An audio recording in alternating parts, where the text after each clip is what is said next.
द्विघात समीकरण के प्रयोग से, द्विघात सूत्र के प्रयोग से द्विघात समीकरण को क्या करेंगे, हल करेंगे, जो कि आपके बोर्ड के एग्जाम में 2 मार्क्स में पूछा जाता है। ठीक है, तो द्विघात सूत्र का प्रयोग करके द्विघात समीकरण को तो हल करेंगे ही, लेकिन उससे पहले विभक्तर ज्ञात करना सीख लीजिए, क्योंकि विभक्तर से भी आपके ऑब्जेक्टिव सवाल प्लस कभी कभी सब्जेक्टिव भी 2 नंबर में आ जाता है। तो इससे दोनों टर्म आपका अगर कवर रहे तो बहुत अच्छा बात है। ठीक है, आइए हम लोग स्टार्ट करते हैं और विभक्तर ज्ञात करना सीखते हैं। ठीक है, सबसे पहले विभक्तर सीख लेते हैं। विभक्तर को डी भी अंग्रेजी में बोलते हैं। इसका सूत्र होता है √b² - 4ac। कभी कभी सूत्र भी पूछ लिया जाता है, विभक्तर बराबर सूत्र क्या होता है, तो आप बता सकते हैं आराम से। अब देखिए यहाँ पर जो समीकरण दिया गया है, आगे वाले को ए, बाद वाले को बी और लास्ट वाले को सी कहा जाता है। यानी कि x के आगे कुछ नहीं तो संख्या 1 होगा, और इस x के आगे कुछ नहीं तो कुछ नहीं, इसके आगे तो पहले दिख ही रहा है -3 है, और सी में देख लीजिए जो सी नंबर है वो तो पहले ही 10 माइनस दिख रहा है, तो आपको संख्या पता चल गया। बस इसी को इसमें पुट कर देना है, रूट में b²। तो b आपको कितना दिया है, माइनस में क्या है 3 है, तो माइनस में 3 का स्क्वायर कर दीजिए आराम से। उसके बाद माइनस का चिन्ह है तो माइनस लगा दिए। उसके बाद 4 है तो 4 लिख दिए, और उसके बाद a है, a और 4 के बीच में गुणा का संबंध, तो a कितना अपना दिया है, तो 1 है, तो 1 यहाँ पर आराम से लिख सकते हैं। फिर गुणा का चिन्ह है, a और c के बीच में गुणा का संबंध, c कितना है -10 है, तो -10 आराम से लिख दिए। अब क्या करेंगे, जब -3 का हम होल स्क्वायर करेंगे तो -3 का जब होल स्क्वायर होगा तो प्लस 9 आएगा। 9 का वर्गमूल क्या होता है, 9 का स्क्वायर क्या होगा, 3 का स्क्वायर 9 होता है, और वो भी प्लस में हो जाएगा। क्यों, क्योंकि स्क्वायर का मतलब उस चीज क्या बार है, 2 बार, यानी -3 गुना -3, तो गुना में माइनस माइनस क्या हो जाता है, प्लस, और 3 दिया के 9। समझ गए।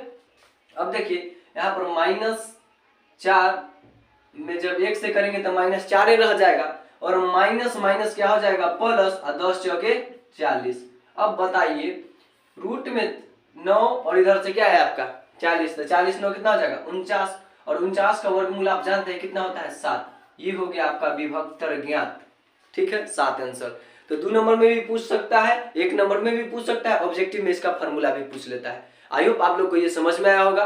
अब हम लोग क्या करते हैं, मेन टॉपिक पर आते हैं। आपको इस ढंग से वहां पर क्वेश्चन मिलेगा, क्वेश्चन देने के बाद बोलेगा इस समीकरण को, रैखिक समीकरण को क्या करो, द्विघात सूत्र के प्रयोग से हल करें। तो द्विघात समीकरण का जो सूत्र होता है x बराबर -b plus minus √b² - 4ac बट्टा में 2a होता है, 2a। समझ गए। अब हम लोग क्या करेंगे, इस द्विघात सूत्र का प्रयोग करके इस समीकरण को जो दिया गया है उसको क्या करेंगे, हल करेंगे। अब देखिए बराबर इसको a बोलते हैं, इसको b बोलते हैं, इसको c बोलते हैं। ठीक है, a कितना है, x के आगे कुछ नई संख्या है तो 1 तो छुपा रहता है, आपको पता है, और b में तो आपको दिख रहा है माइनस क्या है 3 है, और c में माइनस क्या है 10 है। ठीक है, तब हम लोग क्या करेंगे, इसको जो पूछा गया खोजा गया उसको पुट कर देना है। -b तो माइनस तो पहले ऑलरेडी, और b का मान कितना है -3, तो कोष्ठ में -3 आएगा, और प्लस माइनस तो माइनस, प्लस माइनस माइनस मतलब लिख दिए, प्लस माइनस लिख दिए, जो सूत्र में है लिख दिए। उसके बाद बोलता है b का स्क्वायर, तो b कितना है -3 है, तो -3 का स्क्वायर। उसके बाद माइनस है तो -4 का 4, और गुना a कितना है अपना 1 है तो 1 डाल दिए। फिर दोनों के बीच में गुना का संबंध, a और c के बीच में गुना का संबंध, c अपना कितना है -10 तो -10 लिख दिए। बट्टे में 2 है तो 2, और a अपना कितना है 1 है, तो 2 और a के बीच में गुना का संबंध था तो 2a लिख दिए। अब देखिए गुना कीजिए तो माइनस माइनस क्या हो जाएगा, प्लस में 3 हो जाएगा। अब प्लस माइनस √3 का स्क्वायर 9।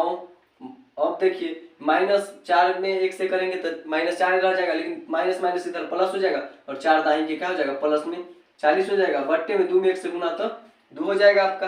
अब देखिए ये प्लस में 3 और प्लस माइनस √, कितना आएगा आपका 40 में जब 9 जोड़ेगा तो 49, क्या आ जाएगा 49। अब बट्टा में क्या आ जाएगा आपका 2। अब बताइए 3 का तो 3 हो गया, प्लस में प्लस माइनस। अच्छा एक बात और देख लीजिए, जब हम लोग क्या करेंगे, जब रूट का वर्गमूल निकालेंगे, वर्गमूल तो प्लस माइनस का प्लस माइनस लिखना ही है, और इसका जब वर्गमूल निकालेंगे तो 49 का वर्गमूल 7 आता है, बट्टे में 2। अब आपको यहाँ से 2 को कंडीशन बनता है। देखिए ध्यान से देखिएगा, एक इसमें प्लस 7 है और माइनसो 7 है, ऐसे में कहीं सुने आप, लेकिन आज सुनने वाले हैं। एक बार 3 तो प्लस में ही रहेगा, लेकिन 7 को एक बार प्लस में ले लेना है। केस 1, केस 1 में आपको क्या कर लेना है, पहले केस 1 में आपको क्या करना है, एक बार प्लस में 7 लेकर के हल कर लीजिए। तो 7 और 3 10, बट्टे में आपका क्या हो जाएगा 2, तो कटेगा तो कितना आंसर 5 आया। ठीक है, तो ये आपका आंसर हो गया। अब देखिए केस 2 में, केस 2 में आपका क्या आंसर होने वाला है।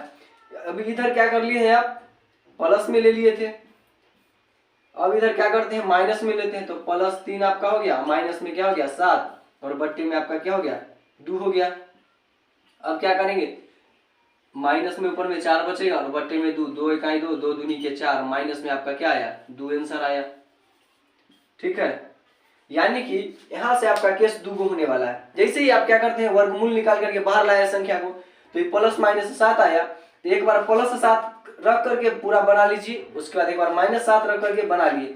अब देखिए माइनस में 7 है, प्लस में 3 है, आपके पास 3 रुपया रहेगा, आप कर्ज में रहिएगा तो आप परेशान रहते हैं। तो कर्ज में जब परेशान कोई व्यक्ति रहता है तो कोशिश करता है कर्ज सधा दे, तो 3 रुपया आया तो सधा दिया, फिर भी तो 4 को कर्ज में, यानी माइनस का चिन्ह, और बट्टे में 2 का 2, तो 2 इकाई 2, 2 दूनी के 4, यानी माइनस में 2 बचा आपका आंसर। इस ढंग से हम द्विघात सूत्र का प्रयोग करके द्विघात समीकरण को हल कर सकते हैं, और विभक्तर ज्ञात करने का भी आप साथ में सीख गए। ओवरऑल आपका इससे अगर बोर्ड के एग्जाम में कम से कम 2 से 3 मार्क्स जरूर फिक्स होने वाला है। आप लोग कमेंट सेक्शन में जरूर बताइएगा यह वीडियो से आपका जो बोर्ड के एग्जाम हुआ था या होगा उसमें आपका कितना हेल्पफुल हुआ। मिलते हैं नेक्स्ट वीडियो में, तब तक ले जय हिंद, टेक केयर, बाय बाय।